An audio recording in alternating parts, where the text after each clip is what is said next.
நாங்கள் ஆராதிக்க வந்திருக்கிறோம். நாங்கள் மகிமைப்படுத்த வந்திருக்கிறோம் ஆண்டவரே. அல்லேலூயா. ஸ்தோத்திரம் ஆண்டவரே. ஒரு விசையா கூட அவரை நினைச்சு பாருங்க. அல்லேலூயா. அவர் அன்பு எவ்வளவு பெருசு நினைச்சு பாருங்க. அல்லேலூயா. நமக்காய் தம்முடைய ஜீவனையே கொடுத்திருக்கிற அன்பு. அல்லேலூயா. இந்த உலகத்துல யாருமே அப்படிப்பட்ட ஒரு அன்பை செலுத்த முடியாதுங்க. அல்லேலூயா. பார்த்து பாருங்க. உங்க அன்புக்கு முன்னால இந்த உலக சிறுசுதான், அந்த வானத்தை போல உங்க மனசு பெருசுதான். உங்க அன்புக்கு முன்னால இந்த உலக சிறுசுதான், அந்த வானத்தை போல உங்க மனசு பெருசுதான். என் நினைப்பாவே இருப்பவரே ஏசையா, உங்களை நினைச்சாலே உள்ளமெல்லாம் உள்ளதையா. என் நினைப்பாவே இருப்பவரே ஏசையா, உங்களை நினைச்சாலே உள்ளமெல்லாம் உள்ளதையா. நினைக்கும் போது நம்ம இருதயம் புல்லணும். அல்லேலூயா. புல்லணும். நினைச்சு பாருங்க. அன்னைக்கு ரட்சிக்கப்படுறதுக்கு முன்னாடி நமக்கு யாருமே இல்லை. அவர் நமக்காய் வந்து நின்றாரு. எத்தனை சத்துருங்க நமக்கு எதிராய் வந்து நின்றாரு. ஆனா தேவன் மாத்திரம் இல்லைன்னா இன்னைக்கு நாம் உயிரோடு அந்தரிக்க மாட்டோம். கர்த்தர் நமக்கு ஜீவனை தந்திருக்கிறார். அது பார்த்து சொல்லுங்க. அன்புக்கு முன்னால இந்த உலக சிறுசுதான், அந்த வானத்தை போல இந்த மனசு பெருசுதான். உங்க அன்புக்கு முன்னால இந்த உலகம் அந்த வானத்தை போல உங்க மனசு பெருசுதான். என் நினைப்பாவே இருப்பவரே ஏசையா, உங்களை நினைச்சாலே உள்ளமெல்லாம் துள்ளுதையா. என் நினைப்பாவே இருப்பவரே ஏசையா, உங்களை நினைச்சாலே உள்ளமெல்லாம் துள்ளுதையா. அப்பா நீங்கதான், ஆசையெல்லாம் நீங்கதான், ஆதரவு நீங்கதான், ஆறுதலும் நீங்கதான். அப்பா நீங்கதான், ஆசையெல்லாம் நீங்கதான், ஆதரவு நீங்கதான், ஆறுதலும் நீங்கதான். உங்க அன்புக்கு முன்னால இந்த உலக சிறுசுதான், அந்த வானத்தை போல உங்க மனசு பெருசுதான். உங்க அன்புக்கு முன்னால இந்த உலக சிறுசுதான், அந்த வானத்தை போல உங்க மனசு பெருசுதான். என் நினைப்பாவே இருப்பவரே ஏசையா, உங்களை நினைச்சாலே உள்ளமெல்லாம் துள்ளுதையா.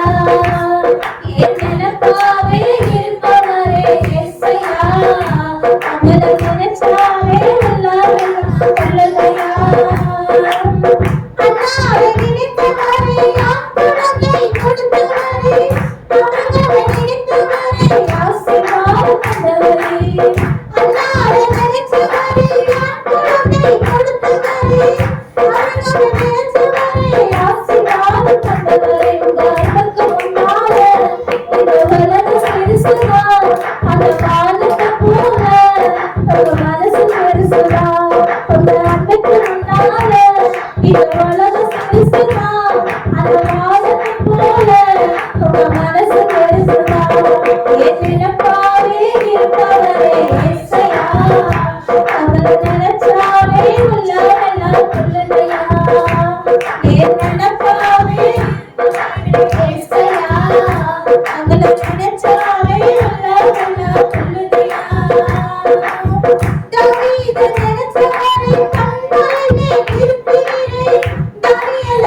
நினைச்சு நினைச்சு பாருங்க.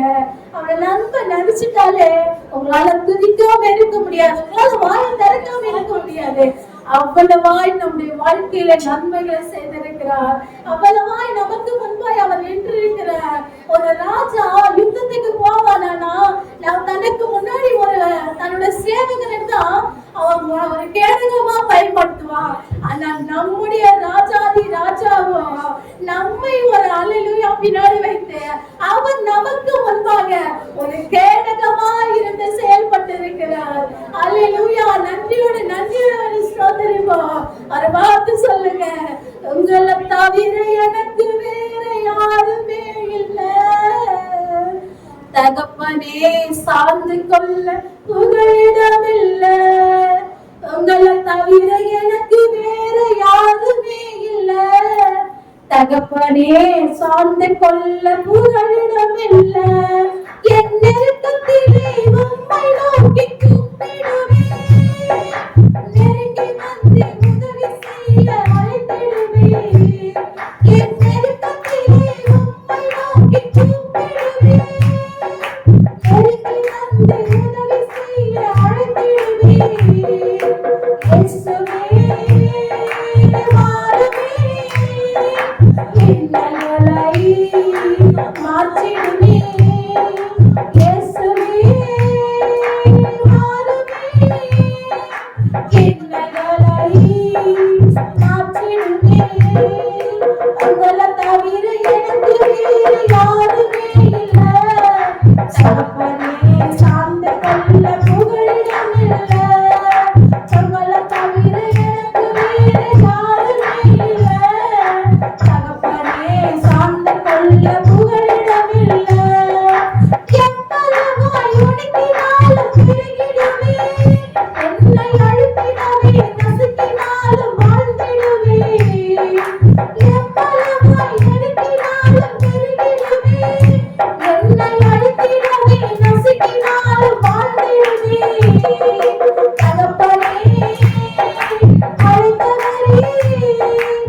அருமையாக நடத்துகிறேன் தகப்பனே அழைத்தவரே அருமையாக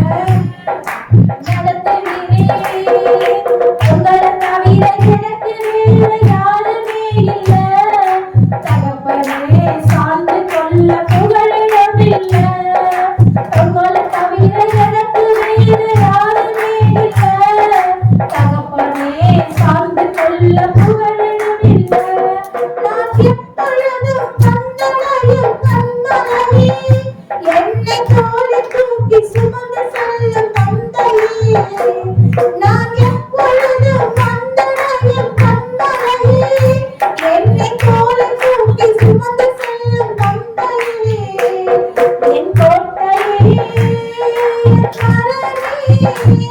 நான் நம்பி இருக்கும் என் புகழிடமே என் கோட்டையே என் மரணே நான் நம்பி இருக்கும் என் புகழிடமே உங்களை தவிர எனக்கு வேறு யாருமே இல்ல தகப்பனே சார்ந்து கொள்ள புகழிடம் இல்ல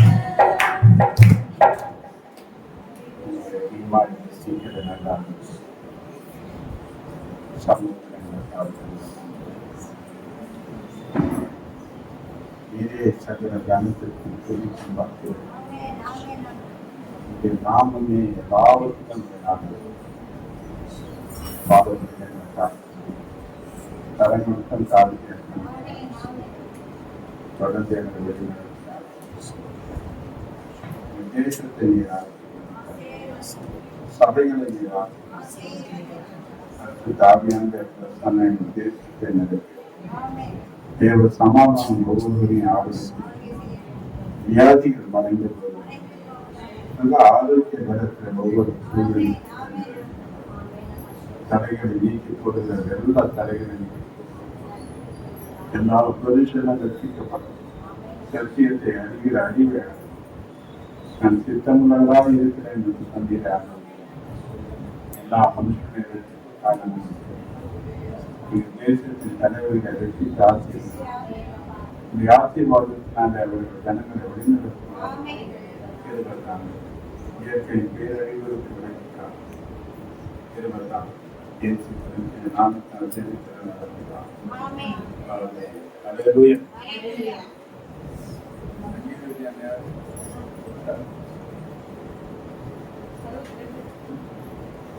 சங்கீதம் 62.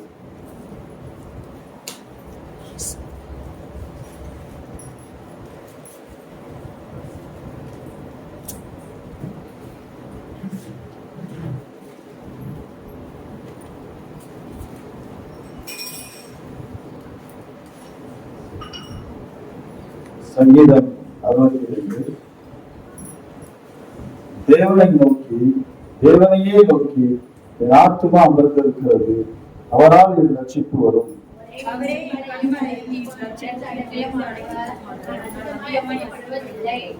நீங்கள் எதுவரைக்கும் ஒரு மனுஷனுக்கு தீங்கு செய்ய நினைப்பீர்கள், நீங்கள் அனைவரும் சங்கரிக்கப்படுவீர்கள், சாய்ந்த மதிலுக்கும் இடிந்த சுவருக்கும் ஒப்பாவீர்கள்.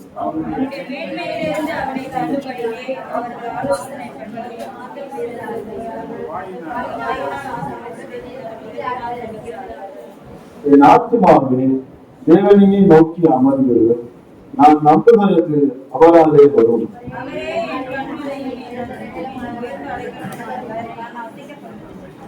என் ரட்சிப்பும் என் மகிமையும் தேவனிடத்தில் இருக்கிறது, பலமான என் கண்மலையும் என் அடைக்கலமும் தேவனுக்குள் இருக்கிறது.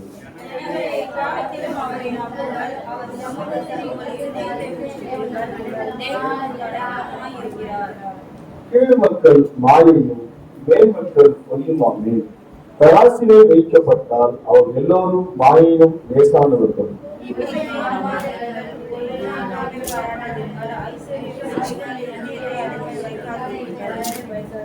தேவன் ஒரு தரம் விரும்பினால் இரண்டு தரம் கேட்டிருக்கிறேன், வல்லமை தேவனுடையது என்பது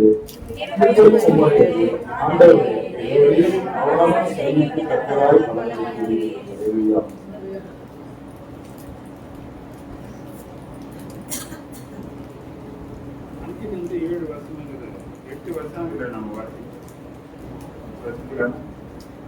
என் ஆத்துமாவே தேவனையே நோக்கி அமர்ந்தது, நான் நம்புகிறது அவரையே வரும். அவரே என் கண்மலையும் என் ரட்சிப்பும் என் உயர்ந்த அடைக்கலமுமானவர். நான் அசைக்கப்படுவதில்லை. என் ரட்சிப்பும் என் மகிமையும் தேவனிடத்தில் இருக்கிறது. எதனால் என் கண்மலையும் என் அடைக்கலமும் தேவனுக்குள் இருக்கிறது. ஜனங்களே எக்காலத்திலும் அவளை நம்புங்கள். அவர் சமூகத்தில் உங்கள் இருதயத்தை ஊற்றிவிடுங்கள். தேவன் நமக்கு அடைக்கலமாய் இருக்கிறார்.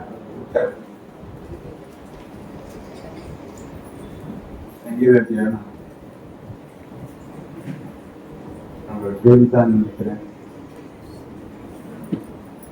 கரங்கள் தட்டி நான் வருவேன்.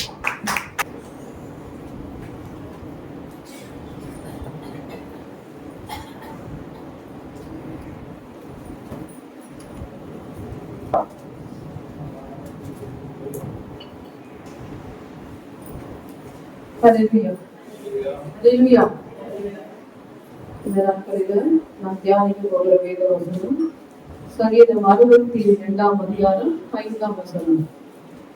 ஆத்துமாவே தேவனையே நோக்கி அமர்ந்து, நான் நம்புகிறது அவராலே வரும். ஹல்லேலூயா.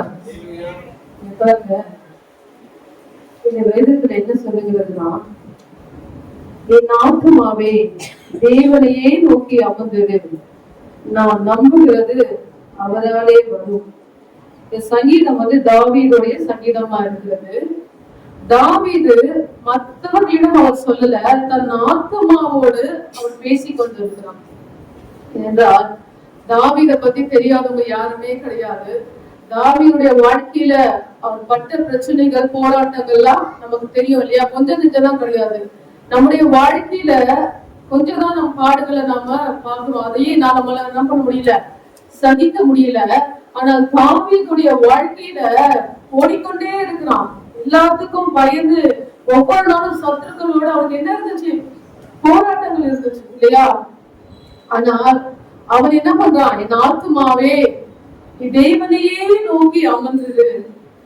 பாருங்க, பல பிரச்சனைகள் மத்தியில, போராட்டங்கள் மத்தியில, உபத்திரவங்கள் மத்தியில நம்முடைய ஆத்துமா என்னங்க பண்ணுது, பொறுமையா இருக்கா? அதுதான் ரொம்ப பதற்றமா இருக்கும் இல்லையா? என்னென்னமோ யோசனைகள் வரும் மண்ணுல, மைண்ட்ல என்ன வரும், என்னென்னமோ யோசனைகள், என்ன நடக்கும்னே நமக்கு தெரியாது. ஆனா என்ன இது நடக்குமோ அது நடக்குமோ, நம்ம ஆத்மா என்ன பண்ணாது, பொறுமையாவே இருக்காது, பதற்றமா இருக்கும்.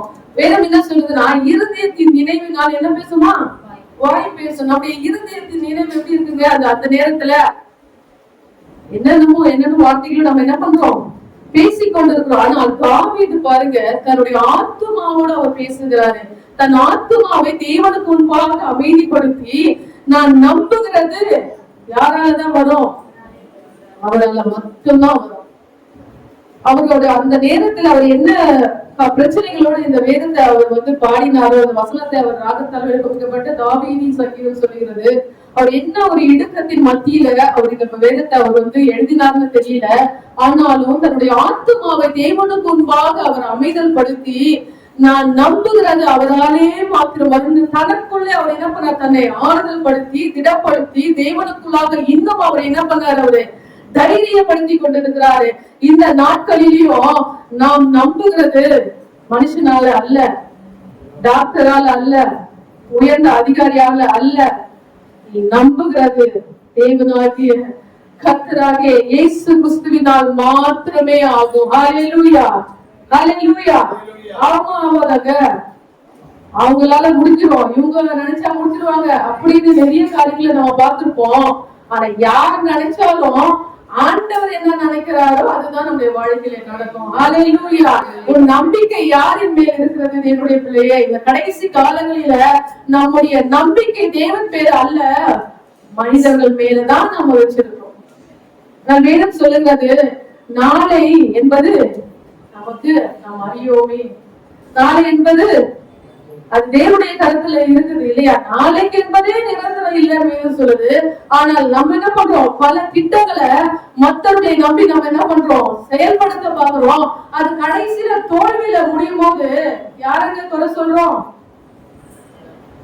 அவருடைய இருதயம் சொல்லும், என்ன என்ன நடந்துச்சு பாத்தியா, ஜெபம் பண்ணிட்டு போன, ரொம்ப நம்பிக்கையா போன, நம்பிக்கையா தான் போன, உன் நம்பிக்கை யார் மேல வச்சுட்டு போன, ஆண்டவர் மேல வச்சுட்டு போனியா? உடனே வார்த்தைகள் எப்படி வரும், நம்மளுடைய வார்த்தைகள் தாவீது பாருங்க, ஆத்துமாவே தேவனிடத்துல அமைதியா இரு, என்ன நினைக்கிறியோ அதை அவர் மாத்திரமே செய்ய முடியும். இந்த நாட்களிலும் பல திட்டங்களை நீங்க வைத்திருக்கலாம், பல காரியங்களை நீங்க யோசிச்சிருக்கலாம், பல உபத்திரவங்கள் மத்தியில, வியாதிகள் மத்தியில நாம் வந்திருக்கலாம், நம்முடைய நம்பிக்கையை யார் மேலெல்லாம் வச்சிருக்கலாம். ஆனா இந்த நாட்களில் ஒரு நம்பிக்கையை தேவன் மேல வையி. அவர் தான் உன் காரியத்தை வாய்க்க போகணும், அவர் தான் உனக்கு நன்மையை தர முடியும், அவர் தான் உன்னை ஆசீர்வதிக்க முடியும், அவர் தான் உனக்கு ஆரோக்கிய சுகத்தை கொடுக்க முடியும். ஹல்லேலூயா, ஹல்லேலூயா. இந்த கடைசி நாட்களில நம்முடைய நம்பிக்கையை தேவன் மேல நம்ம வைக்கிறோமா தேவனுடைய பிள்ளையே? அதனால்தான் அநேகர் என்ன பண்றாங்க, ரட்சிப்பை விட்டு விலகி பின் மாற்றத்திற்குள்ளாக அவங்க என்ன பண்றாங்க, கடந்து போறாங்க. ஏன்? தேவன் அழைத்த ரட்சிப்பை அவங்க என்ன பண்றாங்க, இழந்து போறாங்க. ஆனா குறைகளை யார் மேல சொல்றோம், ஆண்டவர் மேலதான் சொல்றோம். பாருங்க, வேதத்துல ஒரு காரியம் இருக்கிறது. ஆதியாகமம் 26ஆம் அதிகாரத்தை முழுமையா நீங்க படிச்சு பாத்தீங்கன்னா ஈசாக்கை குறித்து வேதம் சொல்லுகிறது. அவர் யாருங்க, ஆபிரகாமுடைய புத்திரன் இல்லையா? ஆபிரகாம் சாராளுடைய மகன். அவர் எப்படிங்க ஆண்டவர் அவருக்கு கொடுத்தாரு, வாக்கு தத்தம் பண்ணி அவருடைய பேரையும் ஆண்டவர் சொல்லி அவர் என்ன பண்ணாரு, ஆபிரகாமுக்கு கொடுத்தார். வாக்கு தத்தத்தை சுதந்திரித்து பிள்ளையாக ஆண்டவரை கொடுத்தாரு. ஆனா அவருடைய வாழ்க்கையில பாருங்க, அவரை யாரை முன்வைத்திருந்தார், அவர் எல்லாவற்றையும் ஆண்டுடைய வார்த்தைக்கு கீழ்ப்படிந்து யாரை தனக்கு முன்பாக வைத்து அவர் கடந்து போனார் என்றால் ஆண்டவராக இயேசு கிறிஸ்துவை தான். பாருங்க, அந்த ஆதியாகமம் 26ஆம் அதிகாரம் 1ஆம் வசனத்துல நாம வாசிக்கலாமா? ஆபிரகாமின் நாட்களில் உண்டான பஞ்சத்தை அல்லாமல் இன்னும் ஒரு பஞ்சம் தேசத்தில் உண்டாயிற்று. அப்பொழுது ஈசாக்கு பெலிஸ்தருக்கு ராஜாவாகிய அபிமெலேக்கினிடத்தில் கேராருக்கு போனான். பாருங்க, இந்த இடத்துல என்ன சொல்றதுன்னா, ஆபிரகாமுடைய நாட்களிலே ஒரு பஞ்சம் வந்திருக்குது. என்ன வந்திருக்குங்க, பஞ்சம் வந்திருக்குது. ஆனா ஈசாக்குடைய நாட்களில என்ன வந்திருக்குது, ஒரு பஞ்சம். ஆனா அந்த பஞ்சம் ஆபிரகாம் நாட்களில இருந்த விட அதிகமான ஒரு பஞ்சமா காணப்படுகிறது என்று வேதம் சொல்லுகிறது. ஆனால் அந்த பஞ்ச காலத்துல 12ஆம் வசனத்தை நம்ம வாசிக்கலாமா? ஈசாக்கு அந்த தேசத்தில் விளைவித்தான். கர்த்தர் அவனை ஆசீர்வதித்ததனால் அந்த வருஷத்திலே 100 மடங்கு பலன் அடைந்தான். எந்த மடங்குங்க, எத்தனை மடங்கு? எந்த காலத்துல? பஞ்சம்னா என்னங்க, எல்லாமே இருக்கும், தனிமட்டம் இருக்கதா?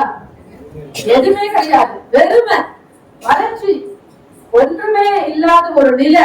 ஆனா அந்த நிலையிலும் ஈசாக்கு என்ன பண்ணாருங்க, ஒரு வறட்சி அற்ற நிலையில இருக்கிற ஒரு நிலத்துல போய் அவர் என்ன பண்றாருங்க, விதைக்கிறாரு. அது எப்படிங்க வருமா? நம்ம நினைப்போம், அது என்ன ஒண்ணுமே இல்லாம வறட்சியான ஒரு நிலைமை இருக்கு, அதுல எப்படிப்பா வரும் அப்படின்னு நம்ம நினைப்போம். ஆனா அவருடைய நம்பிக்கை யார் மேல அவர் வைத்தாரு? தேவன் தான் சொன்னார், அந்த தேசத்துக்கு கடந்து போக சொல்லி சொன்னாரு. எந்த நம்பிக்கையில அவர் அந்த இடத்துல அவர் வந்து விதை விதிச்சிருப்பாரு இல்லையா? முழுமையா அவர் மாற்றோட கேள்வி கேட்கல. எப்படி ஆண்டவரே இதுல பஞ்சமா இருக்குது, இந்த நாட்டில நான் எப்படி விதை விதைப்பேன், எப்படி இதுல நான் அறுவடையை நான் பெற்றுக்கொள்வேன் கேட்கல. யோனா கேட்டால, கேட்டாரா இல்லையா? நீ சொல்லுவீர், நான் போவேன், நீ அதுல ஆசீர்வதிப்பு, அத நான் வரணும், அதனால என்ன பண்ண மாட்டேன், போக மாட்டேன் அப்படின்னு ஆண்டவரிடத்துல வாக்குவாதம் பண்ணனா இல்லையா? ஆனா ஈசாக்கு பண்ணாரா? இல்ல. ஆண்டவர் அந்த தேசத்துக்கு போக சொன்னாரு, போனாரு. ஆண்டவருடைய திட்டத்தின்படி அவர் நடந்தபடியால அவர் விதை விதைத்து 100 மடங்கு ஆசீர்வாதங்களை பெற்றுக் கொண்டார். என்னுடைய பிள்ளையே, நம்முடைய வாழ்க்கையும் பல காரியங்கள் வெறுமையான நிலையில இருக்கலாம், ஒன்றுமே இல்லாத ஒரு சூழ்நிலையில நாம் இருக்கலாம். ஆனாலும் தேவன் மேலும் உன் நம்பிக்கையை வைக்கும் போது அவரே உன் காரியத்தை வாய்க்க பண்ணுகிறவராக இருக்கிறாரு. ஈசாக்கு ஆண்டவர் 100 மடங்கு பலனை அளித்தவர், நமக்கு தரமாட்டாரா? அவர் ஆபிரகாமின் தேவன், ஈசாக்கின் தேவன், யாக்கோபின் தேவன், அவர் என்னுடைய தேவனாய் இருக்கிறார். ஹல்லேலூயா, ஹல்லேலூயா. பாருங்க, இவ்வளவு பெரிய ஒரு ஆசீர்வாதம் இல்லையா? எப்படி ஜனங்கள்ல என்ன பண்ணி ஆச்சரியப்பட்டிருப்பாங்களா இல்லையா? எப்படிப்பா இப்படி கிடைக்கும் அப்படின்னு சொல்லிட்டு அவங்க மேல என்ன ஆச்சு பாருங்க. அந்த பஞ்ச காலத்துல யார்கிட்டயுமே ஒண்ணுமே இருந்திருக்காது. ஆனா அவர் 100 மடங்கு பலனை பெற்றுக்கொண்டு அவர் என்ன பண்ணிருப்பாரு, ஒண்ணுமே தானியம் எதுவுமே இல்லாம யார்கிட்ட வந்து வாங்கியிருப்பாங்க, ஈசாக்கு கிட்ட தான் வந்து வாங்கியிருப்பாங்க. அது நிமித்தம் ஆண்டவர் அவரை ஆசீர்வதித்து அந்த தேசத்துல அவருடைய ஆசீர்வாதம் எப்படி இருந்துச்சுங்க, மத்தவன் பொறாமப்படுற அளவுக்கு இருந்துச்சான். அந்த தேசத்துக்கு வரும்போது அவர் எப்படி வந்தாரு, செல்வந்தனா வந்தாரா, நிறைவா வந்தாரா, செழிப்பா இருந்தாரா, இல்ல. ஆனால் அந்த பஞ்ச காலத்திலையும் ஆண்டவர் அவரோடு கூட இருந்தபடியால அவர் 100 மடங்கு ஆசீர்வாதங்களை பெற்றுக் கொண்டது மாத்திரம் அல்லாமல் அந்த தேசத்தில் இருக்கிற ஜனங்கள்லாம் என்ன பண்ணாங்க, 16 பாருங்க, 26-14 வேதம் சொல்கிறது, ஈசாக்கை நோக்கி, நீ எங்களை விட்டு போய்விடு, எங்களை பார்த்து மிகவும் பலத்தவனாய் ஆனாய் என்றான். என்னங்க ஆச்சு எல்லாருக்கும், ஒண்ணுமே இல்லாம வந்துட்டு இன்னைக்கு என்ன ஆயிட்டாங்க, நம்மளை விட பெரிய ஆளாயிட்டானே, நீங்க இருக்கக்கூடாது, நீங்க என்ன பண்ணிடு போயிடு. ஒரு பொறாமை அந்த இடத்துல என்ன பண்றோம், நம்ம பார்க்கிறோம் இல்லையா. ஆனாலும் அவன் உடனே போயிட்டானா, அவன் போயிட்டாங்களாங்க. ஆண்டவர் என்ன சொன்னார், ஆண்டவர் ஒரு திட்டம் வைத்திருக்கிறார், அவனை கொண்டு ஆண்டவர் ஒரு நோக்கம் வைத்திருக்கிறார். அதை கட்டாயமா ஆண்டவர் என்ன பண்ணுவாரு, நிறைவேற்றாம அதை விடவே மாட்டாரு. பாருங்க, ஆண்டவர் நம்முடைய வாழ்க்கையிலும் பல விதமான வாக்கு தத்தங்களை கொடுத்திருக்கிறார். சும்மா கொடுத்துட்டாரா, சும்மா கொடுத்துட்டாரா, அத உனக்கு கொடுத்தாருன்னா அது திருப்பி ஆண்டவத்துல வெறுமையா வரவே வராது. அது எந்த நோக்கத்தோட ஆண்டவர் உனக்கு கொடுத்திருக்காரோ அந்த நோக்கத்தை அதை நிறைவேற்றாம தேவனத்துக்கு அது என்ன பண்ணாது, போகவே போகாது.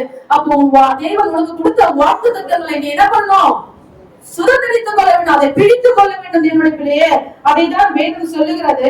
24ஆம் வசனத்துல, ஆபிரகாமுடைய தேவன் பயப்படாதே, நான் உன்னோடு கூட இருந்து என் ஊழியக்காரனாகிய ஆபிரகாம் நிமித்தம் உன்னை ஆசீர்வதித்து சந்ததி என்ன பண்ணுவேன், பெருக பண்ணுவேன். ஏன்னா வாக்கு தத்தத்தின் பிள்ளையாக ஈசாக்கு தேவன் கொடுத்தாரு, அதை நிறைவு கூறுகிறார் ஆண்டவர். உன்னை நான் விட்டுற மாட்டேன், என்னுடைய தாசனாகிய ஆபிரகாமுக்கு நான் கொடுத்த வாக்கு தத்தத்தை நிறைவேற்றும் வரை உன்னோடு கொடுத்து நான் என்ன பண்ணுவேன், ஆசீர்வதிப்பேன். பாருங்க, இந்த ஈசாக்கை குறித்து சில காரியங்களை வேதம் சொல்லுகிறது.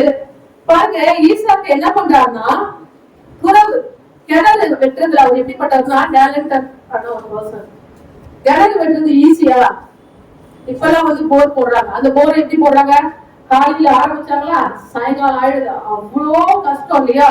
அந்த போர் எடுத்த உடனே அந்த ஏரியா எப்படிங்க இருக்கும், கிளீனா இருக்குமா, ஒரே சகதி சேரு எல்லாமே. அதுக்கு அடுத்துதான் அதுல என்ன இருக்கும், தண்ணி தெரியும். அப்ப பாருங்க, 20ஆம் வசனத்தை நம்ம வாசிக்கலாமா. இந்த தண்ணீர் தங்களுடையது என்று சொல்லி ஈசாக்குடைய மேய்ப்பருடனே வாக்குவாதம் பண்ணினார்கள்.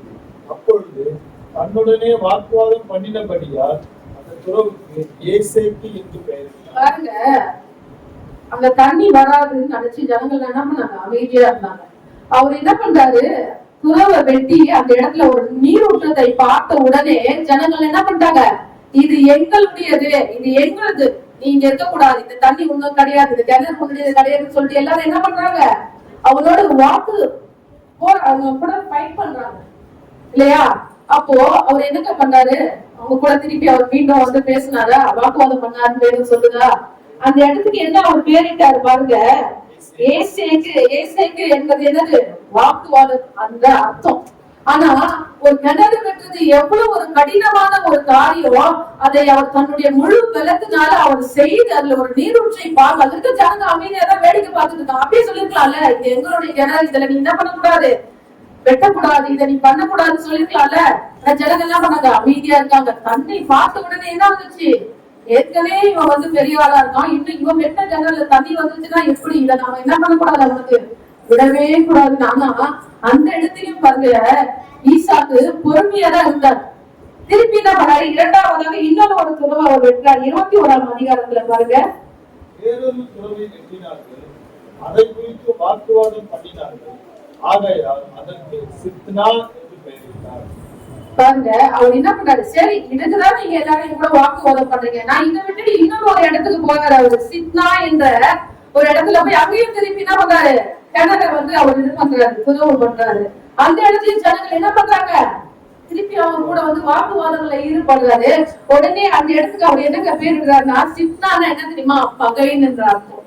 அந்த இடத்துல அவர் என்ன பண்ண, அங்கேயும் பொறுமையா பாருங்க எந்த அளவு ஈசாக்கு தேவனை தன் நம்பிக்கையா வைத்திருந்தா எது இருந்தாலும் ஆண்டவர் என்ன பண்ணுவாரு, விடாம என்னை ஆசிர்வதிக்காம அவர் விட போறது இல்ல. இந்த துறவு இல்லைன்னா இன்னொன்னு அப்படின்னு அந்த ஜனங்களோட அவர் வாக்குவாதங்கள் போடாதபடிக்கு அவர் அமைதியாக அந்த இடத்தை விட்டு என்ன பண்ணாரு, வந்துட்டாரு. திருப்பி மூன்றாவது ஒரு துறவு அவர் இது பண்றாரு. 22ஆம் வசனத்தை வாசிக்கலாம்.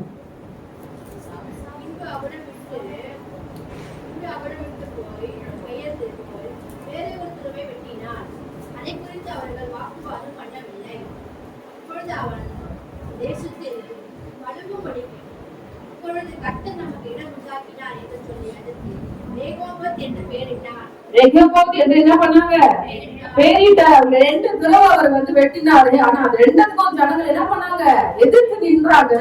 மூன்றாவதாக ஒரு துறவு அவங்க என்ன பண்ணாரு, வெட்டும் போது அவருடைய கண்களில் ஆண்டவர் அவருக்கு தயவை கொடுத்ததுனால ஆண்டவர் என்ன பண்ணாரு, அவரை ஆசிரியத்து கொடுத்ததுனால அவர் அதுக்கு என்ன பேரிட்டாருங்க, ரெகோபோத் என்று பெயரிட்டாரு. ஒரு விரிவான வாழ்க்கையை ஆண்டவர் அந்த தேசத்துல அவருக்கு கட்டளையிட்டார் என்ற அர்த்தம் தேவனுடைய பிள்ளையே. அதைதான் அந்த இரவி ஆண்டவர் என்ன பண்றாரு, அந்த இரவிலே கர்த்தர் அவனுக்கு தரிசனமாகி பாருங்க, அவனோடு கூட தான் ஆண்டவர் இருக்கிறாரு அப்படின்னு ஜனங்க எப்ப தெரியுமாங்க உணர்ந்தாங்க. அதே அதிகாரத்துல 33ஆம் வசனத்தை வாசிங்க.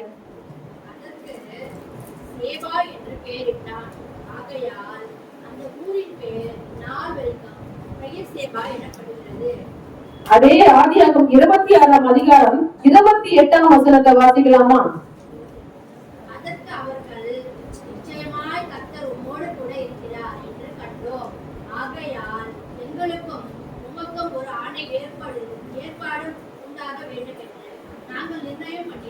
பாருங்க, அவங்க எல்லாருமே என்ன பண்ணாங்க, பார்த்தாங்க, என்னடா இவன் எது செஞ்சாலும் அதை ஆண்டவர் என்ன பண்றாரு, ஆசீர்வதிக்கிறாரு, அதை வாய்க்க பண்றாருன்னு சொல்லிட்டு எல்லாருமே பாருங்க அவங்க கிட்ட வந்து என்னங்க சொல்றாங்க, எல்லாரும் அவங்க பகைச்சாங்க இல்லையா, அவனை எதிர்த்தாங்க இல்லையா, அவங்க என்னெல்லாம் செஞ்சாலும் அந்த இடத்துல எல்லாம் வந்து அவங்க என்ன பண்ணாங்க, துரத்தி விடதான் வழி பார்த்தாங்க. ஆனாலும் அவர் என்ன பண்ணாரு, எல்லாவற்றையும் அமைதலாக இருந்து ஆண்டவர் தனக்கு வைத்ததை அவர் என்ன பண்ணாரு, செய்து கொண்டிருந்தபடியால் தான் எல்லாவற்றிலும் ஒரு ஆசீர்வாதத்தை அவர் பெற்றுக்கொண்டாரு. அவர் எதெல்லாம் கொண்டாரோ அதெல்லாம் என்ன ஆச்சுங்க, ஆசீர்வாதமாய் அமைந்தது. அதை நிமித்தம் அந்த சுற்றிலும் இருக்கிற புறச்சாதிகள் வந்து என்னங்க சொல்றாங்க, நிச்சயமாகவே கர்த்தர் யாரோடு இருக்கிறாங்க, மோடு கூட இருக்கிறாரு. அல்லேலூயா. இதுதான் தேவனுடைய பிள்ளைகள் என்பதற்கான ஒரு அடையாளம் இல்லையா? சில பேர் வந்து கிறிஸ்தவர்கள் என்ற பெயர்ல ஆண்டவருடைய நாமத்தை நம்ம மகிமைப்படுத்த கூடாது. நம்முடைய செயல்களில் இருக்கணும், நம்முடைய பேச்சில் இருக்கணும், நம்முடைய நடத்தையில் இருக்கணும், எல்லாவற்றிலும் நம்ம யாருக்கு வெளிப்படுத்தணும். ஈசாக்கு என்ன பண்ணாருங்க, அவருக்கு கோபம் வந்திருக்காங்க, அவர் மனுஷன் தானே, அவருக்கு வாக்குவாதம் பண்ண தெரியாதா இல்லையா? ஆனாலும் அவர் என்ன பண்ணாருங்க, பொறுமையா இருந்தாரு. அவர் மீண்டும் மீண்டும் எல்லாவற்றிலும் அவர் வந்து வெற்றியை பார்த்தோன்னே யாரெல்லாம் அவர் சத்துருக்களை போல அவர்களை பகைத்தார்களோ அவர்கள் வந்து என்ன சொல்றாங்க, நிச்சயமாவே சொல்ற ஆண்டவர் உம்மோடு கூட இருக்க. ஏன்னா அவனுடைய எல்லா காரியங்களும் என்னாச்சுங்க, வாய்க்கப்பட்டது. அவன் தேவனிடத்தில் தன்னுடைய ஆத்துமாவை எப்படி பண்ணா, அமைதிப்படுத்தி அவரையே அவர் நம்பி இருந்தபடியால் தான் ஆண்டவர் என்ன பண்ணாரு, அந்த ஜனங்கள் மாத்திரம் இல்லைங்க, தேசத்தின் ராஜா கூட அவனோடு கூட என்ன பண்ணாங்க, சமாதானத்துடன் ஒரு உடன்படிக்கையை செய்யும்படியான ஒரு மாற்றத்தையும் ஒரு ஆசீர்வாதத்தையும் ஆண்டவர் யாருக்கு கொடுத்தாரு, ஈசாக்கு கொடுத்தாரு. நம்முடைய வாழ்க்கையில் என்ன பண்றாங்க, சத்துக்களை போல பலர் நமக்கு என்ன பண்றாங்க, பல விதங்கள்ல உபத்திரங்களை கொடுக்குறாங்க இல்லையா? நம்மளும் அமைதியா இருந்துட்டே இருப்போம், பொறுமையா இருந்துட்டே இருப்போம். ஒரு அளவு தானே, ஒரு ஈஸியா என்ன தோணுது, அவர் எவ்வளவு கஷ்டப்பட்டிருப்பாரு, ஆனாலும் மறு வார்த்தை கூட பேசல பாருங்க. அப்ப எந்த அளவு ஆண்டவரை தன் இருதயத்தில் அவர் வைத்திருப்பாரு, அந்த அளவு ஆண்டவர் மேல தன்னுடைய நம்பிக்கை அவர் வைத்தது. இது இல்லைன்னா இன்னொன்னு ஆண்டவர் என்னோட கூட இருக்கிறாரு, எனக்கு நன்மையை செய்வார், என்னை ஆசீர்வதித்து என்னை உயர்த்துவாரு என்ற ஒரு நிச்சயம் அவருக்குள்ளாக இருந்தது. நம்முடைய வாழ்க்கையிலோ பல பேர் நமக்கு விரோதமா எழுப்பினாலும் ஆண்டவர் உன்னை உயர்த்த அவர் திட்டம் வைத்தாருன்னா அதை தடுக்க ஒருவராலையும் முடியாது, அதை நிறுத்த ஒருவராலையும் முடியாது. தேவனுடைய பிள்ளையே, அதைதான் இந்த இடத்துல நாம் பார்க்கிறோம். அந்த ஈசாக்கு தேவனை அவர் தனக்கு முன்பாக வைத்து அவருடைய திட்டத்தின்படி, அவர் நோக்கத்தின்படி அவர் செயல்பட்டபடியால் தான் அவர் செய்த, அவர் தொட்ட எல்லாவற்றையும் ஆண்டவர் என்ன பண்ணாரு? விளங்க முடியாது, துலங்க பண்ணினார். எல்லாவற்றிலும் ஒரு மேன்மையை ஆண்டவர் கட்டளையிட்டார். இந்த நாட்களில் ஆண்டவர் நம்மளை உயர்த்துவேன் என்று சொன்னார்னா கட்டாயமாய் நிறைவேற்றோம்.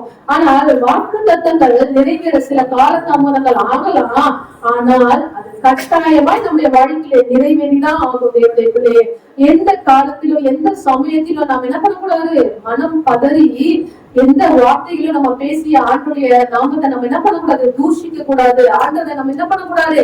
நீட்டிக்க கூடாது. தேவனுடைய பிள்ளையே, அவர் எப்படிப்பட்டவர்களா இருக்கிறாரு? அவர் நீடிய பொறுமை உள்ளவரா இருந்து நமக்கு நன்மை செய்யாமல் இருப்பாரோ?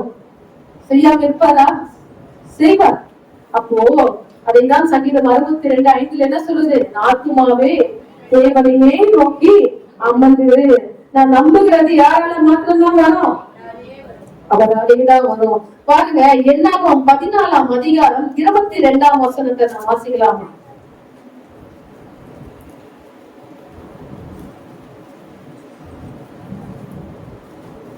23.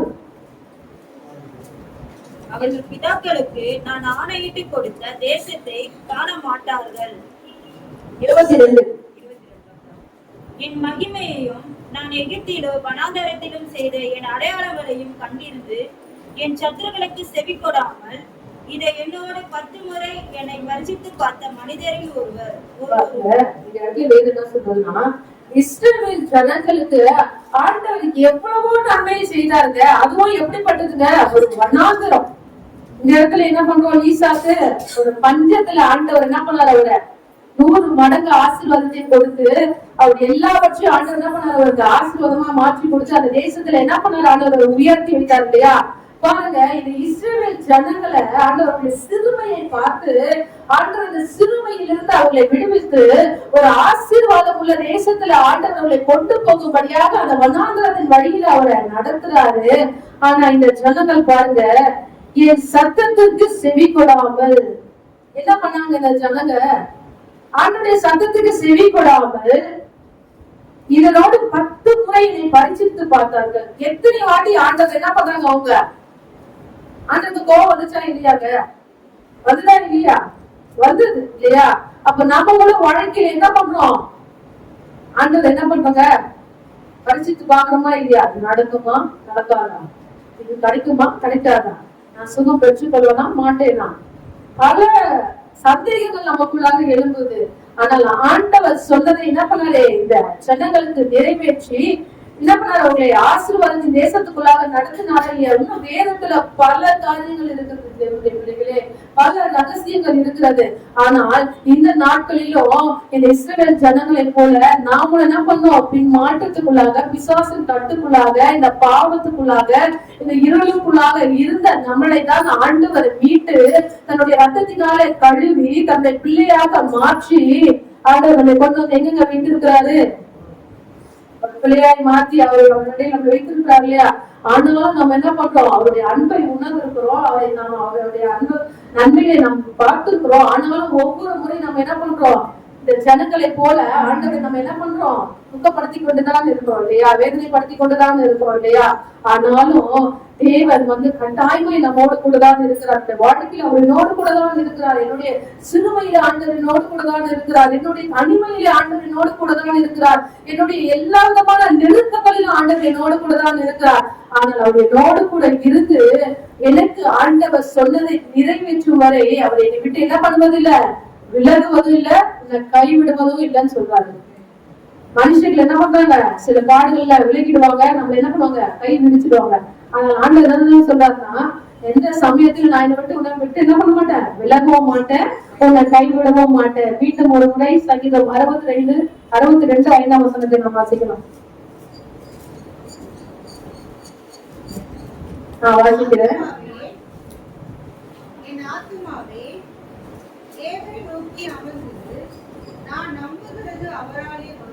பாருங்க, என் ஆத்துமாவே தேவனையே நோக்கி அமர்ந்தது. நான் நம்புகிறது அவராலே வரும். ஏனென்றால் அவரே என் கண்மலையும் என் ரட்சிப்பும் என் உயர்ந்த அடைக்கலமானவர். நான் என்ன பண்ணுவதில்லை, அசைக்கப்படுவதில்லை.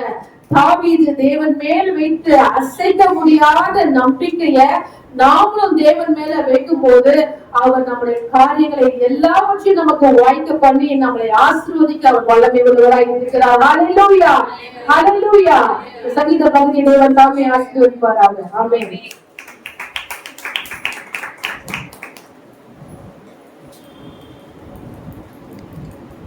ஹல்லேலூயா. என்ன சொன்னாங்க? என் ஆத்துமாவே தேவனையே நோக்கி அமர்ந்தது. நீ நம்புகிறது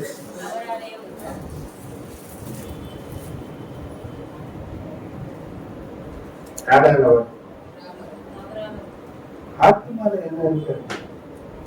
ஆத்துமாவிட்ட பேசுறது உண்ட பேசுறாங்க பாருங்க. இது ஆத்துமா பேசுறது.